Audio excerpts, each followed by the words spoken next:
এই পৃথিবী থাকার জায়গা নয়। কিয়ামতের সময় আল্লাহ তাআলা মালাকুল মাউতকে বলবেন সবার রূহ কবজ করে ফেলো, সবার, কেউ থাকবে না, সবার রূহ কবজ হয়ে যাবে। আল্লাহ মালাকুল মাউতকে বলবেন, মালাকুল মাউত কি অবস্থা? বলবে সব শেষ। মাইয়াব্বা, কে বাকি?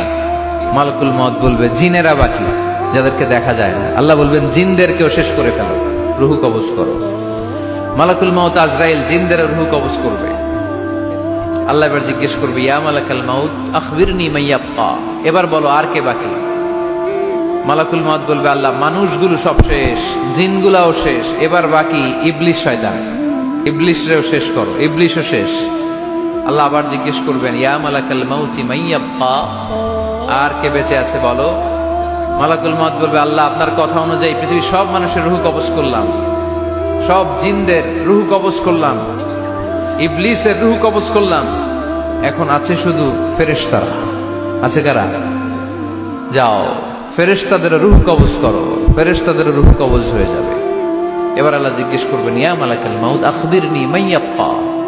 মালাকুল মাউত বলবে, আল্লাহ আপনার কথা মতো ধরে ধরে সব শেষ, ফেরেশতাও শেষ, 4 জন ছাড়া। কয়জন ছাড়া? জোরে বলেন, কয়জন ছাড়া? ইসরাফিল, জিব্রাইল, মিকাইল, আজরাইল। আল্লাহ এই 4 জন আমরা বাকি। আল্লাহ বলবে, যাও ইযহাব ইনতালিক ইলা জিবরিল ওয়াকবাদ রূহা, জিব্রাইলের রূহ কবজ করো। ইযহাব ইলা ইসরাফিল ওয়াকবাদ রূহা, ইসরাফিলের রূহ কবজ করো। ইযহাব ইলা মিকাইল ওয়াকবাদ রূহা, রূহ কবজ করো। ওই 3 ফেরেশতাও শেষ। এবার আল্লাহ তাআলা জিজ্ঞেস করবেন, ইয়া মালাকাল মাউত আখবিরনি মাইয়াব্বা, হে মালাকুল মাউত আর কে বাকি আছে বলো?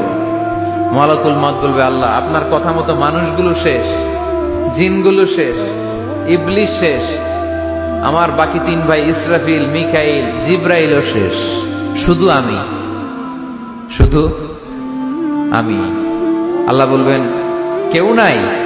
মালাকুল মাউত বলবে, না আল্লাহ কেউ নাই। এবার আল্লাহ তাআলা বলবেন, মালাকুল মাউত তুমি তো সবাই রে মারছো, এবার তুমি মরো,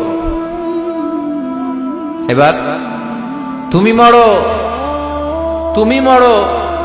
শোনার সাথে সাথে মালাকুল মাউতের কাঁপুনি ছুটে যাবে, খিঁচুনি এসে যাবে ভয়ে। আল্লাহ বলবেন, কাঁপুনি দিয়ে তো লাভ নাই, কারণ কুল্লু নাফসিন যায়িকাতুল। রব্বুল আলামিন বলবেন, মালাকুল মাউত কেঁদো না, এটাই দুনিয়ার বিধান, আমি আল্লাহর দেয়া বিধান, এটাই জন্মালেই মরতে হয়। যাও, জান্নাত জাহান্নামের মাঝখানে একটা জায়গা আছে, জায়গাটার নাম হলো আরাফ। এই আরাফের মধ্যখানে যে দাঁড়াও, ওখানে যে মালাকুল মাউত কাঁপতে থাকবে।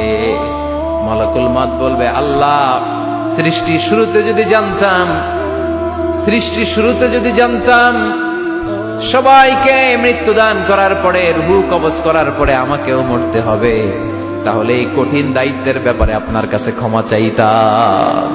আজকে আমারও যে ভাগ্য বরণ করে নিতে হবে সৃষ্টির শুরুতে, আমি এটা কল্পনাই করতে পারিনি।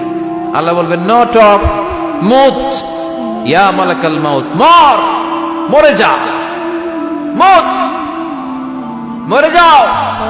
বলার সাথে সাথে মালাকুল মাউত এক বিকট চিৎকার হাঁকিয়ে মরে যাবে।